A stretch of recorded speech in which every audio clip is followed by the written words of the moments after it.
रही हूँ कराची।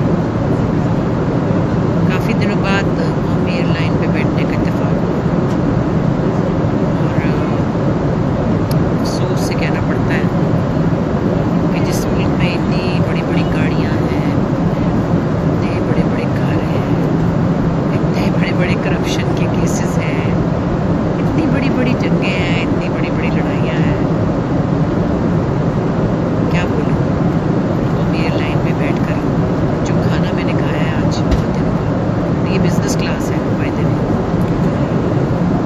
मैं आपको बता नहीं सकती कि शायद किसी थर्ड क्लास ट्रेन में भी ऐसा खाना नहीं मिलता होगा। अफसोस से कहना पड़ता है, लेकिन मुझे लगा कि शायद कुछ बातें पॉइंट आउट करनी चाहिए, शायद कोई इम्प्रूवमेंट का चांस हो। और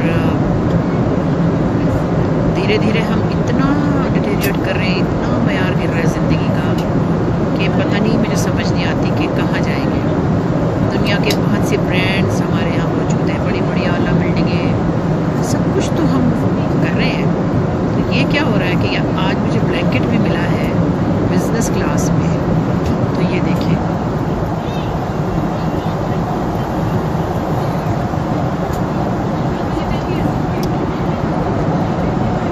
कहाँ जा रहे हैं जरा सोच। YouTube पर गूगली न्यूज देखने के लिए youtube.com की सर्च बार में गूगली न्यूज टीवी टाइप करें। गूगली न्यूज के पेज पर सुर्ख रंग के सब्सक्रिप्शन वाले बटन पर क्लिक करना ना भूलिए। YouTube पेज पर अपलोड होने वाली वीडियोस से बाखबर रहने के लिए बेल आइकन पर क्लिक कीजिए। आपको हर नई वीडियो के बारे में नोटिफिकेशन मौसूल हो जाएगा।